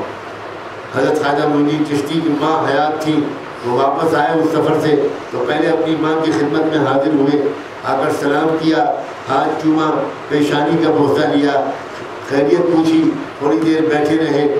ماں نے اپنے بیٹے کے چہرے کو غور سے دیکھا تو ان کی ماں نے کہا، بیٹا معین الدین، بہت خوش نظر آ رہے ہو، اللہ مبارک کرے، چشم بد دور، مجھے بھی تو بتاؤ کہ تم اتنا خوش کیسے ہو، کیوں خوش ہو اتنا؟ حضرت خواجہ معین الدین چشتی نے جواب دیا، اماں اس سفر میں تو کمال ہی ہو گیا، 7 لاکھ غیر مسلموں نے کلمہ پڑھا اور 70 لاکھ گنہگار مسلمانوں نے توبہ کی، گناہ کی زندگی چھوڑنے کا وعدہ کیا۔ اس سفر میں تو ہدایت کی ہوائیں چل گئیں، جدھر کو جاتا تھا پورا علاقہ بس سمجھو کہ اللہ کی طرف جھک جاتا تھا، بس اس لیے میں خوش ہوں۔ تو بس ماں نے اپنے بیٹے کے چہرے کو غور سے دیکھا اور ضروری سمجھ کر ارشاد فرمایا، مگر بیٹا معین الدین ایک بات نہ بھولنا، یہ تمہارا کمال نہیں ہے، یہ میرا کمال ہے۔ حضرت خواجہ حیران رہ گئے، کہنے لگے، اماں یہ تو مجھے یقین ہے کہ آپ کبھی جھوٹ نہیں بولتی، مگر آخر آپ کا کمال کیسے ہو گیا، یہ میری سمجھ میں نہیں آ رہا۔ گھر میں نے چھوڑا، سردی گرمی میں نے برداشت کی، اتنے دن تک گھر سے دور میں رہا، خطرے میں نے مول لیے، اور یہ کمال آپ کا ہو گیا۔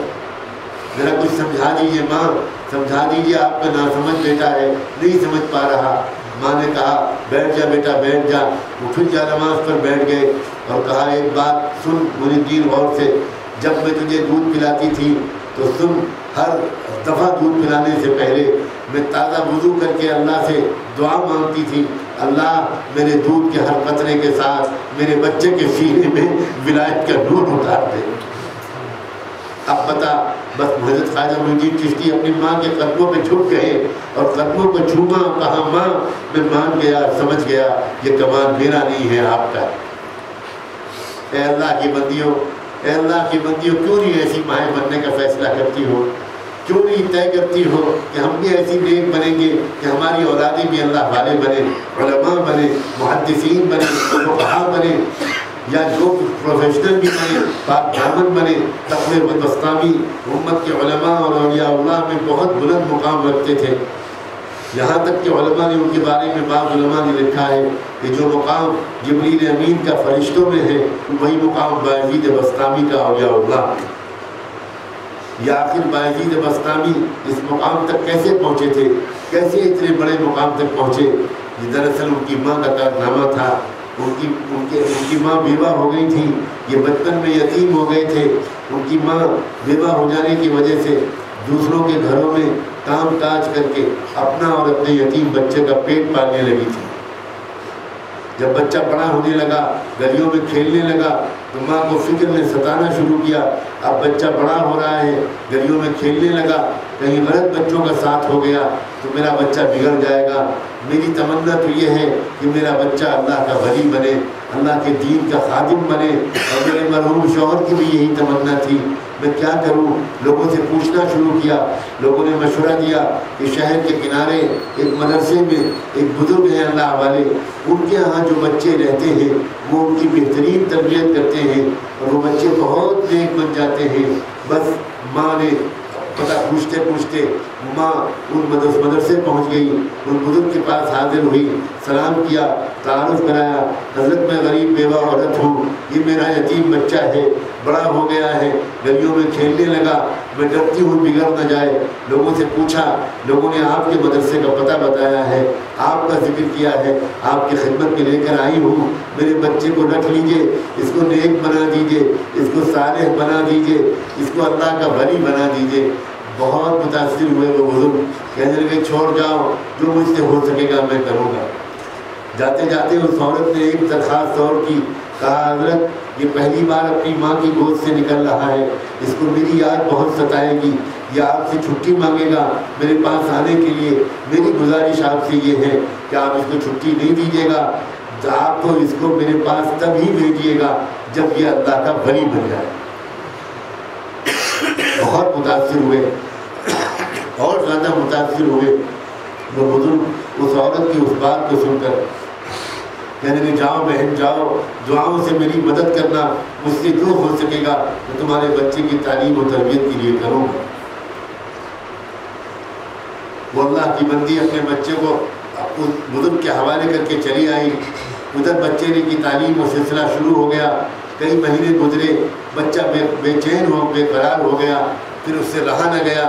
اس نے آ کر ان استاد سے کہا کہ استاد جی مہینوں ہو گئے ہیں، میں اپنی امی کو دیکھنے کے لیے تڑپ رہا ہوں، ایک دن کی چھٹی دے دیجئے، میں چلا جاؤں، میں وعدہ کرتا ہوں کل آ جاؤں گا۔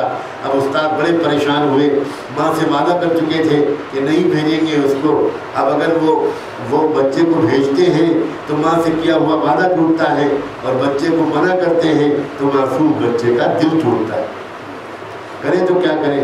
اللہ کی طرف متوجہ ہوئے، اللہ کوئی حل نکال دیجئے، کوئی تدبیر سجھا دیجئے، کچھ سمجھ میں نہیں آ رہا میں کیا کروں، جھوٹ بولنا نہیں چاہتا، وعدہ توڑنا نہیں چاہتا، دل بھی توڑنا نہیں چاہتا، میں کیا کروں؟ اللہ تعالیٰ نے ایک ترکیب دل میں ڈالی، اور وہ ترکیب جب استاد نے بچے کو بلایا، کہا بیٹا ایک کام کرو، میں تم کو سبق دیتا ہوں، تم شام تک وہ سبق یاد کر کے سنا دو گے تو میں تم کو چھٹی دے دوں گا۔ بچہ خوش ہو گیا، جی حضرت سبق دے دیجئے۔ اب جو سبق دیا استاد نے وہ جان بوجھ کر اتنا سبق دے دیا کہ ایک دن تو کیا وہ 2 دن میں یاد نہیں ہو سکتا۔ اب بچہ بیچارہ سبق لے کر اندر گیا، اس نے جو وہاں پر اب دیکھا، ورق پلٹے تو سمجھ گیا کہ یہ سبق تو شام تک یاد ہونا مشکل ہے، کیا کروں؟ استاد جی کے پاس دوبارہ جاؤں اور ان سے کہوں کہ سبق کچھ کم کر دیجئے؟ پھر خیال ہوا مگر یہ تو بے ادبی ہوگی کہ استاد کا فیصلہ بدلوانے کی کوشش کروں، پھر کیا کروں؟ ایک ترکیب اور ذہن میں آئی، کتاب کو ادب کے ساتھ رحل پر رکھ کر کنارے رکھ دیا اور اپنے ننھے منھے ہاتھ اٹھا کر اللہ سے مانگنا شروع کیا۔ اللہ، بچپن سے امی جان یہی کہتی چلی آ رہی ہیں کہ آپ سب کچھ کر سکتے ہیں، آپ سب کچھ کر سکتے ہیں، آپ کی قدرت لامحدود ہے۔ اللہ، استاد جی بھی بار بار یہی کہتے ہیں، اللہ مجھ یتیم چھوٹے معصوم بچے کی دعا قبول کر لیجئے۔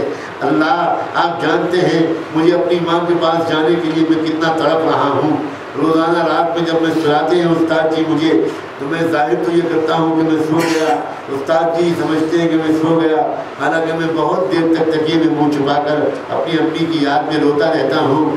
اللہ، میرے باپ تو ہے نہیں، ان کو تو آپ نے بلا دیا، وہی آ کر مجھ سے مل لیتے تو مجھے کچھ تسکین ہو جاتی۔ ایک ماں ہے، ان کو دیکھنے کے لیے جانا چاہتا ہوں۔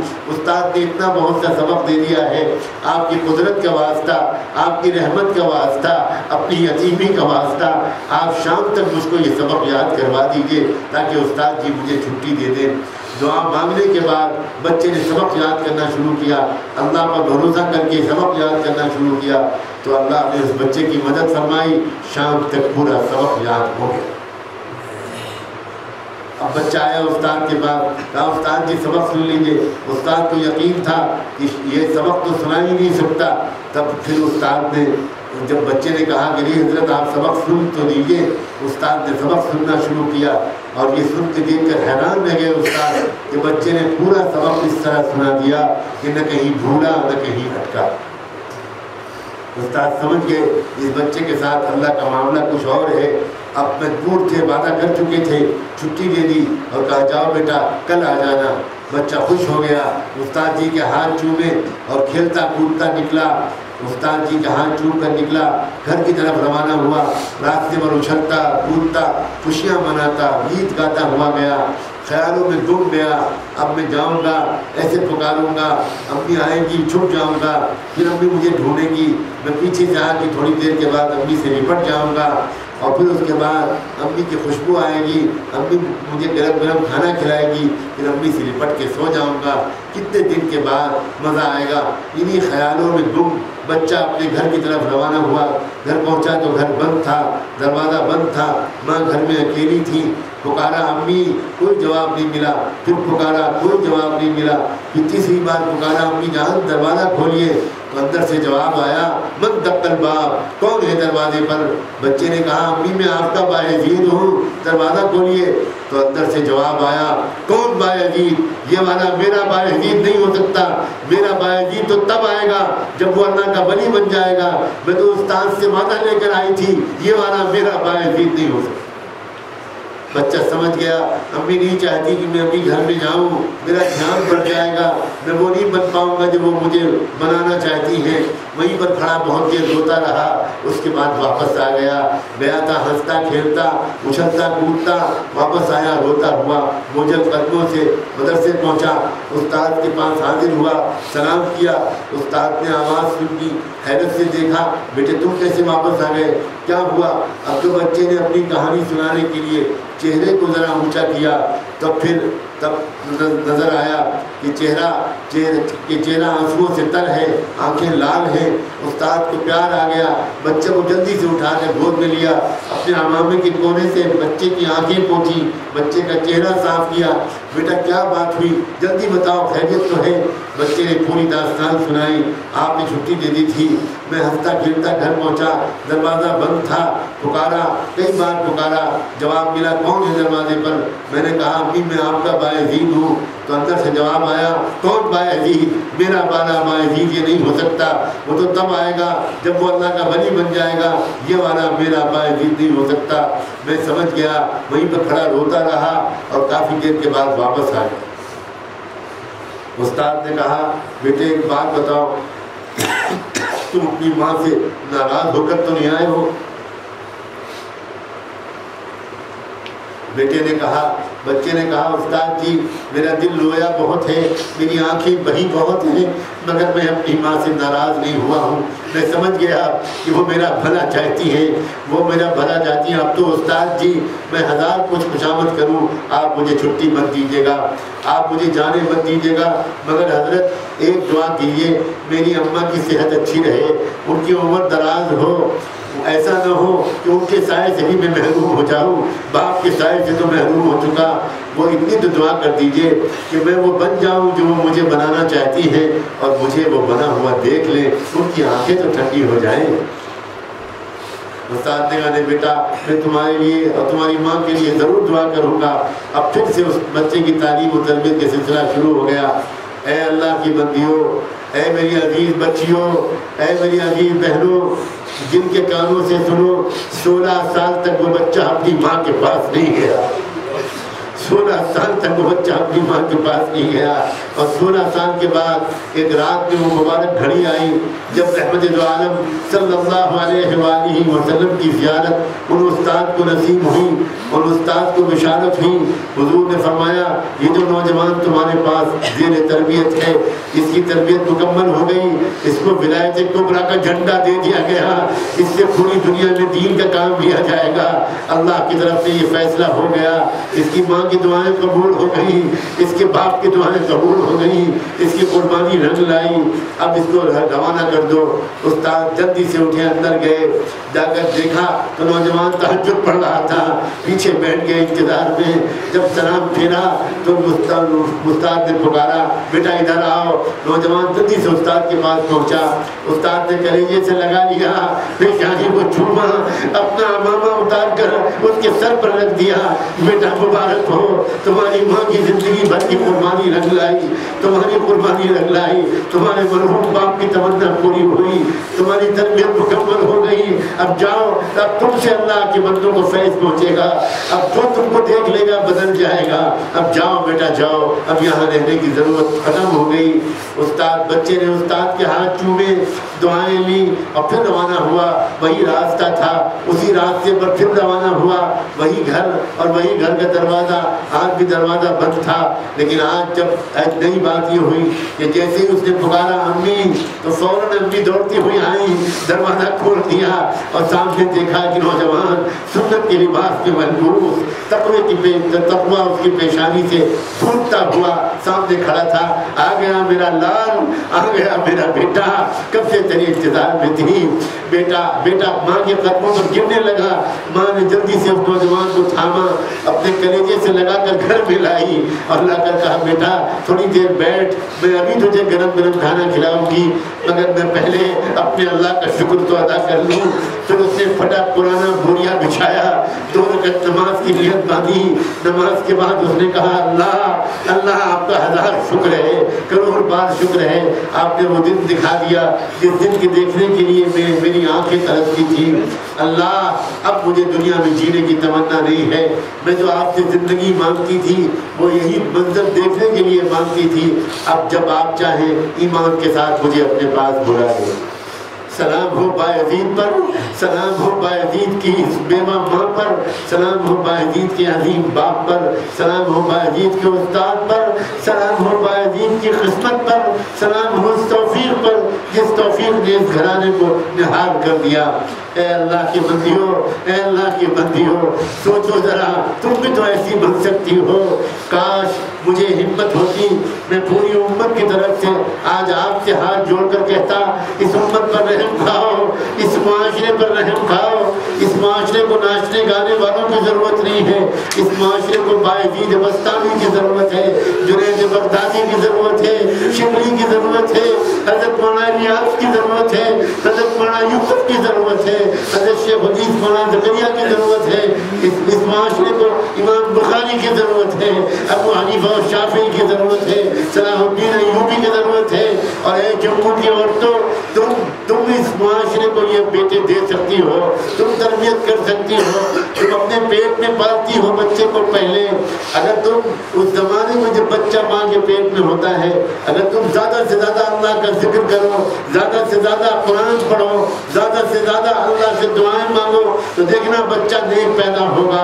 اگر تم بچے کو دودھ پلاتی ہو, اپنے سینے سے لگا کر دودھ پلاتی ہو, اگر تم دودھ پلاتے ہوئے گانے گانے کے بجائے اور الٹی سیدھی باتیں کرنے کے بجائے لا الہ الا اللہ محمد رسول اللہ پڑھتے رہو, تو بچہ بنی بن جائے گا, بچہ بنی بن جائے گا. اے عورتوں امت پر رحم کھاؤ, بہت ہو گیا, بہت گندگی پھیل گئی, بہت بے حیائی پھیل گئی, بہت بے شرمی پھیل گئی, بہت بچیوں کی عزتیں لٹ گئی, بہت زنا ہو گیا, بہت کلب آباد ہو گئے, بہت چہرے کھل گئے, بہت زیادہ بہت حسن بے نقاب ہو گیا. اے عورتوں تمہارا حسن تمہارے شوہروں کی امانت ہے, خبردار کہ تمہارے حسن پر کسی اور کی نظر پڑے. اے بچیوں تمہارا حسن کسی اور کی امانت ہے جو جب زندگی میں داخل ہوگا تو خوشیاں لے کر آئے گا. خبردار کہ تمہارا حسن کوئی اور دیکھے, خبردار. اے عورتوں امت پر رحم کھاؤ, تمہارے بننے سے امت بنے گی. اور مجھے کہنے کی اجازت دو, برا نہ ماننا, تمہارے بگڑنے سے امت بگڑتی چلی جا رہی ہے, امت بگڑتی چلی جا رہی ہے. سنبھالنے نہیں سنبھل نہیں, ہزار جماعتیں پھر رہی ہیں, ہزار گشت کرنے والے گشت کر رہے ہیں, ہزار مدرسے کام کر رہے ہیں, ہزار علماء پوری زندگی کھپا رہے ہیں, اللہ والے پوری زندگی لگائے ہوئے ہیں, صبح کہیں اور شام کہیں. اللہ پھر بھی امت سنبھالنے نہیں سنبھل نہیں, امت کو سنبھالنا تمہارا کام ہے. اے اللہ کی بندیوں اب آنچل پھیلاؤ, اپنے دامن کو پھیلاؤ, اور دو دانوں اگر بیٹھ سکو تو بیٹھ جاؤ, نہیں تو کوئی ضروری نہیں ہے. اور آج اللہ کے سامنے اپنے آنسوؤں میں سیلاب روانہ کر دو. آج اللہ کو دکھا دو کہ ہم شرمندہ ہیں, ہم پچھتا رہے ہیں.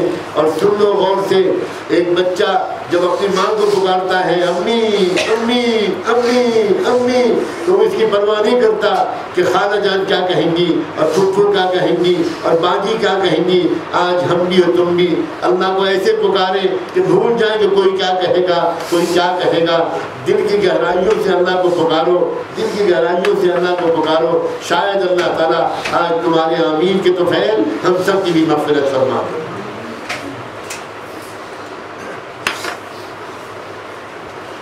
اللهم صل على سيدنا محمد وعلى آل سيدنا محمد وبارك وسلم.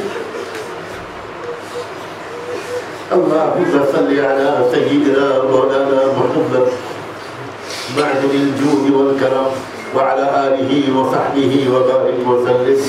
اللهم صل على سيدنا محمد صلاة تنجينا بها من جميع الأهوال والآفات, وتقضي لنا بها جميع الحاجات, وتطهرنا بها من جميع السيئات, وترفعنا بها أعلى الدرجات, وتبلغنا بها أقصى الغايات من جميع الخيرات في الحياة وبعد الممات.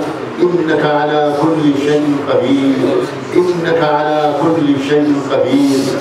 ربنا ظلمنا أنفسنا وإن لم تغفر لنا وترحمنا لنكونن من الخاسرين. اللهم اغفر للمسلمين والمسلمات والمؤمنين والمؤمنات الأحياء منهم والأموات. اللہ ہم آپ کے بندے اور آپ کی بندیاں آپ کے حضور میں حاضر ہیں. اللہ ہم ظاہر میں تو آپ کے بندے ہیں، حقیقت میں نہایت گندے ہیں. اللہ معاف فرما دیجیے، اللہ معاف فرما دیجیے، اللہ معاف فرما دیجیے، اللہ معاف فرما دیجیے، اللہ معاف فرما دیجیے، اللہ معاف کر دیجیے. آج اللہ معاف کر دیجیے. اللہ خطا کار ہیں، سیاہ کار ہیں، پاپی ہیں، مجرم ہیں. اللہ ہزاروں گناہ کر کے آئے ہیں. اللہ معاف کر دیجیے. اللہ آپ کی بندیاں آنچل پھیلائے ہوئے معافی مانگ رہی ہیں. اللہ ہم نے دنیا میں دیکھا ہے کہ 10 عورتیں بھی کہیں چل کر آ جاتی ہیں تو لوگ عورتوں کے احترام میں قتل کا مقدمہ بھی معاف کر دیتے ہیں. اللہ آج تو ہزاروں عورتیں یہاں پر جمع ہیں. اللہ آج انہی کے تو فعل. اللہ ہماری مغفرت کر دیجئے، اللہ معاف کر دیجئے پورے مجمع کو. اللہ ایک نظر دیکھ لیجئے، ایک نظر پورے مجمع کو رحمت کی نظر سے دیکھ لیجئے. ایک بار دیکھ لیجئے. اللہ ایک نظر ڈال دیجئے. اللہ اپنے کرم سے آج ہمارے دل کو بدل دیجئے. اللہ ہمارے دلوں کو بدل دیجئے. اللہ معاشرہ گندا ہو گیا، اللہ معاشرے سے بدبو آنے لگی. اللہ تعلقات خراب ہو گئے، اللہ ناجائز تعلقات ہو گئے. اللہ جو نہیں دیکھنا چاہیے تھا وہ دیکھ لیا، جو نہیں سننا چاہیے تھا وہ سن لیا، جو نہیں بولنا چاہیے تھا وہ بول دیے، اور جو نہیں کرنا چاہیے تھا وہ کر دیا. اللہ ہم مجرم ہیں میرے اللہ دوپہر کے وقت میں بھیک مانگنے آئے ہیں مغفرت کی. اللہ بھیک دے دیجئے. ہم بھکاری ہیں اللہ ہم بھکاری ہیں. اللہ سائل ہیں، محتاج ہیں، مسکین ہیں. صدقہ دے دیجئے اللہ صدقہ خیرات نکال دیجئے. اللہ اپنی مغفرت کا صدقہ، اللہ اپنی رحمت کا صدقہ، اپنی رحمت کی خیرات عطا فرما. اللہ ایک بچہ نجاست میں لطف ہو جاتا ہے، بدبو آنے لگتی ہے، لوگ تو دور بھاگنے لگتے ہیں، مگر ماں اپنے سجے سجائے کپڑوں اور بدن کی پرواہ نہ کر کے دوڑ کے آتی ہے اور اس گندے بچے کو اٹھاتی ہے، گندگی سے دور لے جاتی ہے، نہلاتی دھلاتی ہے، کپڑے بدلتی ہے، کریم پاؤڈر لگاتی ہے، بچے کو پھر سے سجا دیتی ہے. اس لیے وہ یہ سب کرتی ہے کہ وہ جانتی ہے کہ میں اس کی ماں ہوں، یہ میرا بچہ ہے، میں اس کو نہیں نہلاؤں گی تو کون نہلائے گا. اللہ آپ بھی تو ہم سب کو دیکھ کر کہہ دیجئے یہ میرے بندے اور میری بندیاں ہیں اور میں تمہارا رب ہوں، میں تم کو نہیں نہلاؤں گا تو کون نہلائے گا. اللہ توبہ کے پانی سے نہلا دیجئے، اللہ توبہ کے پانی سے نہلا دیجئے. اللہ تقوی کا لباس پہنا دیجئے، اللہ تقوی کا لباس پہنا دیجئے. اللہ علم و ذکر کا اللہ اس کے زیور سجا دیجئے، علم و ذکر کا کریم پاؤڈر لگا دیجئے. اے اللہ اس مدرسے کو بے حد قبول فرما، بے حد قبول فرما. پڑھانے والوں اور پڑھانے والیوں کو قبول فرما، پڑھنے والیوں کو قبول فرما. ان کو صالحات بنا، ان کو قانتات بنا، ان کو حافظات بنا. اللہ ان کو ذاکرات اور ذاکرات بنا، ان کو صابرات بنا. اللہ ان کو صادقات بنا، اللہ ان کو صدیقات بنا. اے اللہ امت کو ایک بار پھر وہ مائیں عطا فرما جن کی اولادیں دین کی داعی بنتی تھیں، جن کی اولادیں دین کی محنت کرنے والی بنتی تھیں. اے اللہ اس اجتماع کو قبول فرما لیجئے، اللہ قبول فرما لیجئے. ہماری نحوست کی وجہ سے کوئی محروم نہ رہنے پائے، بلکہ اللہ اتنے بڑے مجمع میں کوئی تو ہوگا جس کی آمین آپ کو پسند ہوگی. کوئی بیوہ غمزدہ ہوگی، کوئی مطلقہ بے سہارا ہوگی، کسی کا دل ٹوٹا ہوا ہوگا. اللہ کوئی تمہاری باعزت لڑکی ہوگی، اللہ جو تقوی والی بچی ہوگی، جو نماز کی پابند ہوگی، اللہ جو سر سے دوپٹے کو نہیں ہٹنے دیتی ہوگی، اس کی آنکھوں میں حیا کا نور ہوگا. اللہ اسی با حیا بچی کی آمین کے تو ہے اس پورے مجمع کی مغفرت کر دیجیے. اے اللہ کپڑے آتے ہیں دھوبی کے ہاں دھلنے کے لیے، آتے ہیں بہت گندے میلے کچیلے، لیکن جاتے ہیں چمکتے ہوئے. اللہ ہم بھی یہاں پر جیسے آئے تھے ویسے ہی واپس نہیں جانا چاہتے ہیں. اللہ ہمارے دلوں کے دھبوں کو دھو دیجئے، اللہ ہمارے دلوں کے دھبوں کو دھو دیجئے، اللہ ہمارے دلوں کے دھبوں کو دھو دیجئے. اللہ معاف کر دیجئے میرے اللہ مان جائیے میرے اللہ مان جائیے، اللہ مان جائیے، اللہ مان جائیے. اللہ ہم آپ کو منانے آئے ہیں. اللہ آپ ناراض ہو گئے ہیں۔ اللہ زمین اور آسمان کے تیور بتلا رہے ہیں کہ آپ ناراض ہو گئے ہیں۔ اللہ راضی ہو جائیے۔ اللہ راضی نہیں ہونا چاہتے پھر بھی راضی ہو جائیے۔ اللہ راضی نہیں ہونا چاہتے پھر بھی راضی ہو جائیے۔ معاف نہیں کرنا چاہتے پھر بھی معاف کر دیجیے۔ اللہ جن بچیوں کے رشتے ہو چکے ہیں اللہ ان کو اپنی سسرال میں محبت نصیب فرما، پیار محبت الفت کی زندگی نصیب فرما، خوشی و بھری زندگی دونوں جہان میں نصیب فرما۔ اللہ جن بچیوں کے رشتے نہیں ہوئے اللہ ان کے لیے اچھے عزت کرنے والے تقوی والے جوڑے میسر فرما۔ اللہ اچھے رشتے مقدر فرما، اچھے رشتے مقدر فرما۔ جو صاحب اولاد ہیں ان کی اولادوں کو نیک صالح بنا، اور اللہ جو صاحب اولاد نہیں ہے ان کو نیک صالح خوش نصیب اولاد نصیب فرما۔ اے اللہ جو مانگا ہے وہ بھی عطا فرما۔ اللہ ایک گزارش اور ہے، ایک درخواست اور ہے، اپنے در کی حاضری نصیب فرما۔ اللہ اپنے در کی حاضری نصیب فرما۔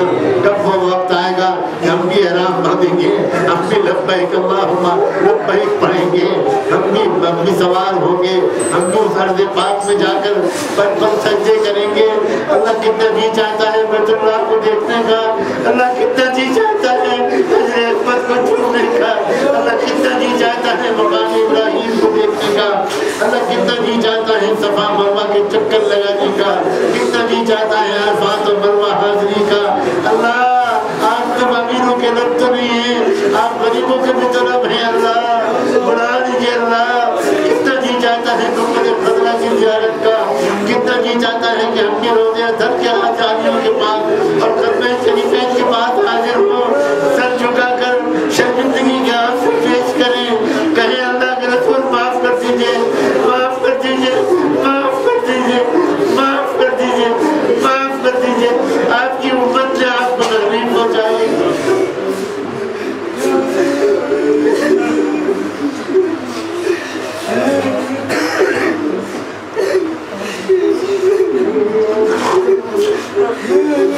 اے اللہ ہمیں دعا مانگنا بھی نہیں آتا، اللہ ہمیں دعا مانگنا بھی نہیں آتا۔ اللہ ایک بھوکا بچہ اپنی امی کو پکارنا چاہتا ہے، پکار نہیں پاتا، اوں کرتا ہے اور ماں دوڑ کے آ جاتی ہے۔ ماں اس سے نہیں کہتی بیٹا تو ٹھیک سے امی نہیں کہتا، میں تیری آواز پر نہیں آؤں گی۔